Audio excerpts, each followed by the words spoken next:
l'agence, on fait signe. Ah, ce n'est pas mon jour.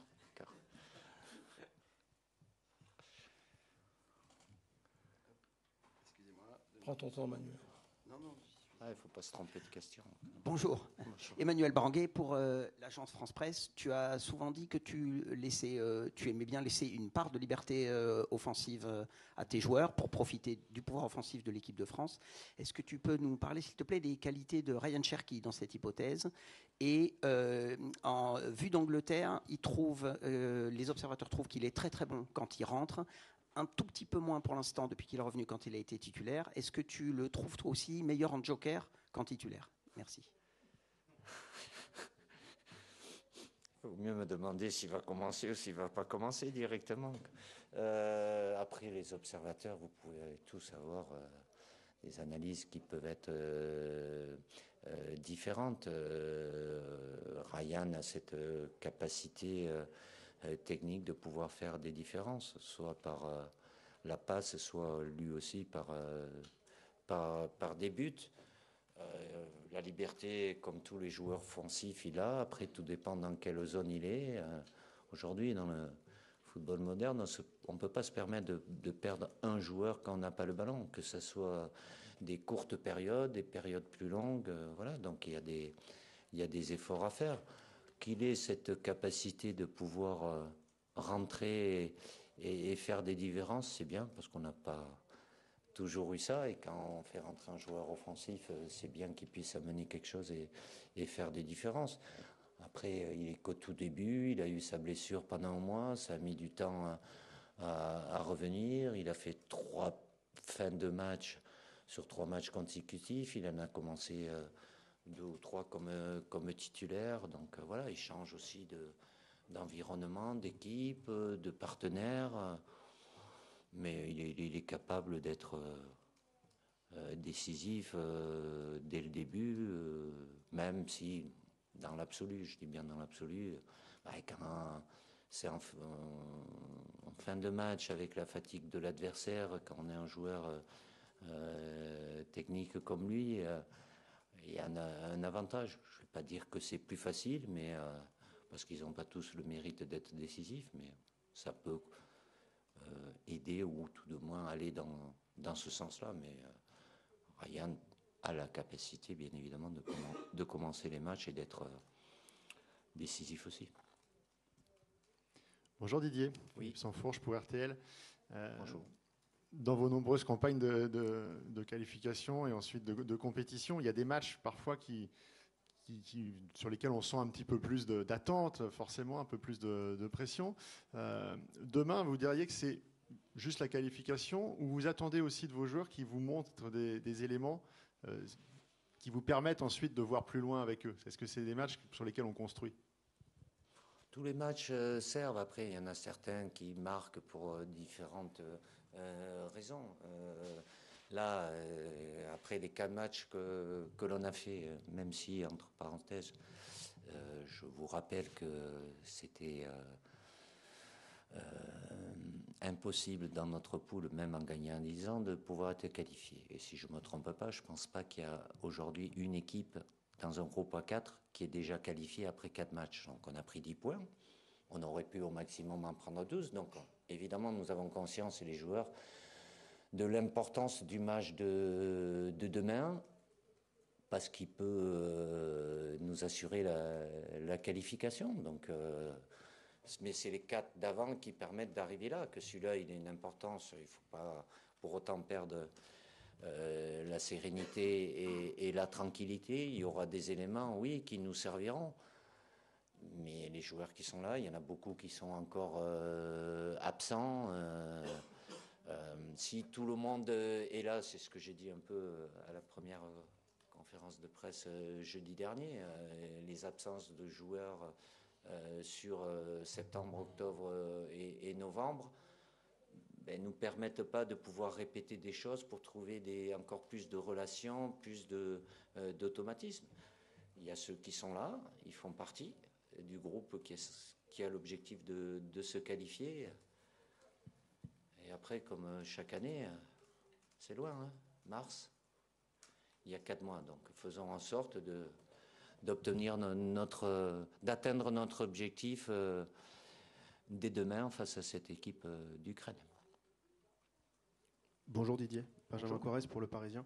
La semaine dernière, Bradley Barcola, après le match contre le Bayern Munich, a reconnu qu'il avait un état de fatigue assez important, que ça commençait à tirer, c'est les mots qu'il a employés. Est-ce que vous avez parlé de ça avec lui? Déjà, le mois dernier, il avait dû déjà renoncer au rassemblement avec l'équipe de France en amenant ses radios.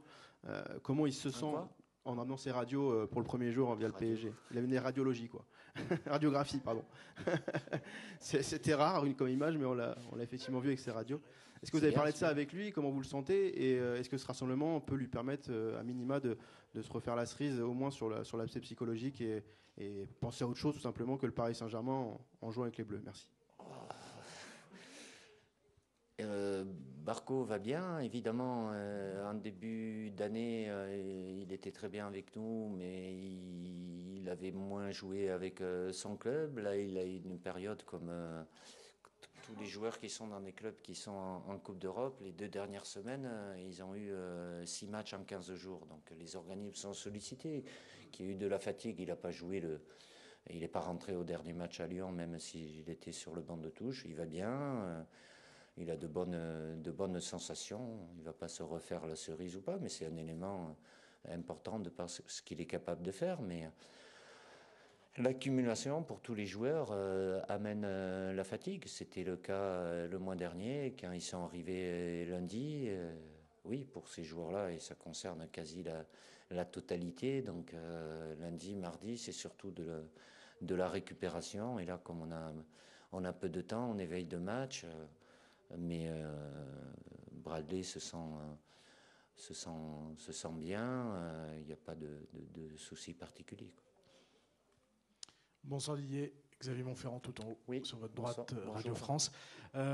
Didier, c'est une question un peu annexe, mais je sais que le sujet vous tracasse quand même pas mal. Cette saison, il n'y a aucun entraîneur français en Ligue des Champions.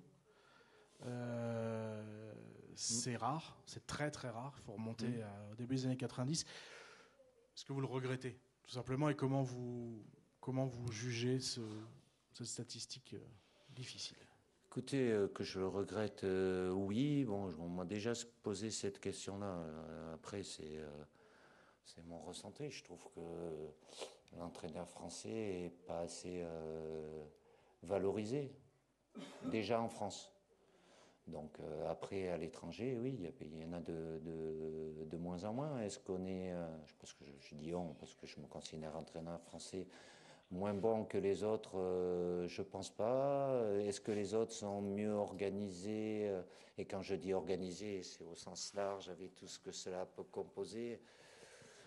Certainement aussi le fait que, déjà, on regarde en Ligue 1 et même Ligue 2, il y a beaucoup de postes qui sont occupés. Et j'ai rien contre les entraîneurs étrangers, mais oui, je ne regrette pas. Je suis déçu parce que je pense qu'il y a beaucoup d'entraîneurs français qui ont les capacités, mais qui ne sont pas forcément sollicités ou qui n'ont pas des postes qui pouvaient avoir. Donc voilà, ça fait partie de mes collègues. Alors en étant factuel, oui, cette statistique, elle est là. Elle est pas belle, mais pour moi, ça remet pas en cause la qualité des personnes qui peuvent être ou qui sont, mais qui pas en poste, mais qui pourraient avoir des postes. Donc certainement, il y a beaucoup de choses à améliorer pour inverser cette tendance. Bonjour, Nicolas Le Gardien de Sud-Ouest. Vous ne vouliez pas en parler jeudi dernier, mais il y a l'aspect commémoration. Est-ce que c'est un aspect qui peut compter pour les joueurs? Est-ce que vous en avez parlé avec eux ou vous faites totalement abstraction? Il y en a peu qui étaient là quand c'est arrivé. Évidemment, il y a beaucoup de membres du staff qui étaient là. On sait très bien que ça fait partie du contexte. C'est pas un sujet tabou, mais j'ai pas. Voilà, moi, ce que j'ai accentué, c'est par rapport à notre rendez-vous et le match qu'on a, qui est très important.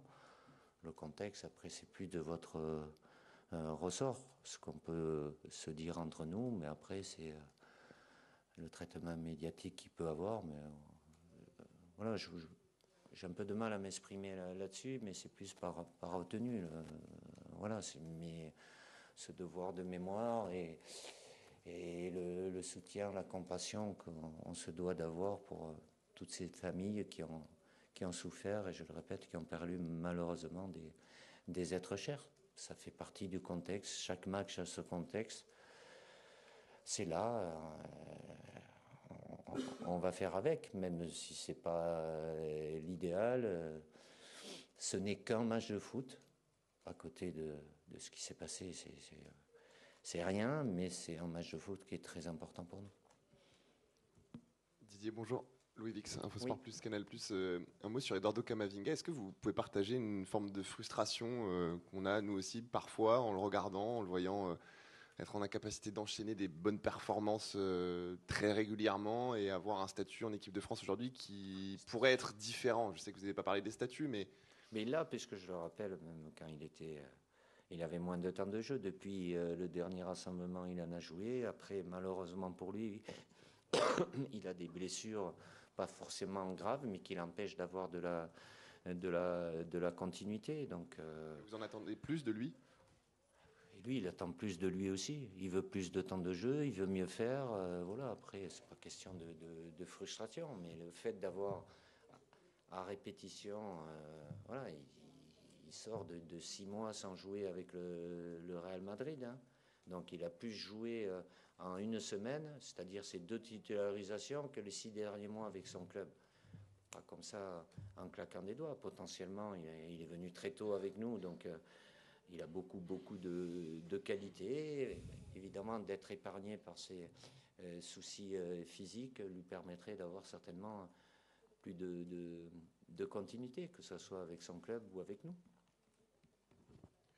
Bonjour Didier, Vincent Duluc à l'équipe. Depuis que tu as été nommé en 2012, tu t'es qualifié pour toutes les phases finales. Bon, si on met l'Euro 2016 de côté, mais pour toutes les phases finales, est-ce que comme c'est la dernière fois, et puis comme c'est au parc où il y a quand même un petit mauvais souvenir, est-ce que c'est un peu spécial quand même cette fois?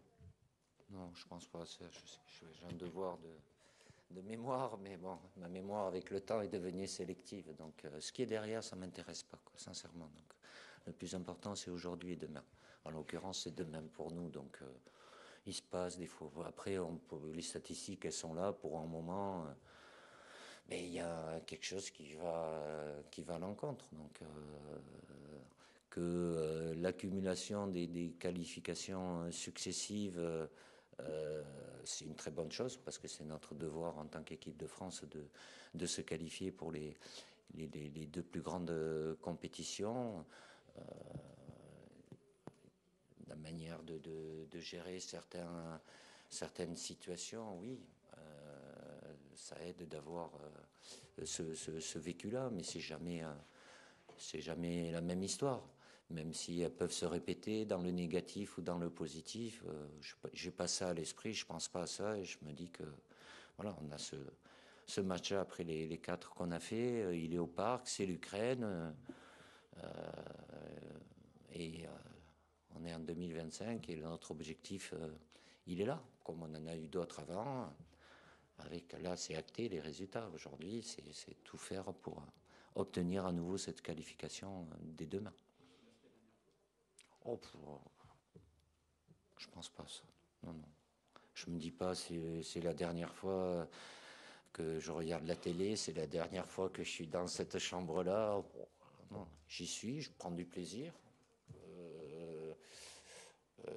Il faut apprécier chaque moment, et des préparations de matchs comme ça qui est décisif, parce que ça amène voilà, au niveau émotionnel. Les matchs, il faut toujours les gagner. Les joueurs, il n'y a pas d'entraîneur qui va les dire non, celui-là, bon. Voilà. Après, il y a plus ou moins d'importance. C'est pas que l'importance prendre le dessus sur le côté émotionnel, mais gérer le moment présent, pardon, et surtout l'apprécier. C'est important d'apprécier les choses, quoi. Après, j'aurai le temps. Le rétro, j'ai jamais été très rétro, enfin regarder dans le rétro. Donc c'est demain. L'histoire, c'est à écrire, c'est demain. Et on va prendre une dernière question avec Baptiste Després du Figaro. Bonjour Didier. Quelle impression a pu te faire N'Golo Kanté sur son retour là, en équipe de France, que ce soit sur ou en dehors du terrain? Et pourquoi il sera titulaire demain soir? Voilà, direct. Faites l'équipe. N'Golo va bien. Il est arrivé avec le sourire. Il a toujours le sourire. Voilà. Je ne sais pas pour ceux qui étaient là, même si c'était un petit jeu ludique, et c'est pas moi qui fais les deux équipes qui se sont affrontées à l'entraînement. Voilà. Quand N'Golo est dans une équipe, ceux d'en face, ils savent pourquoi, quoi. Donc, au-delà de ça,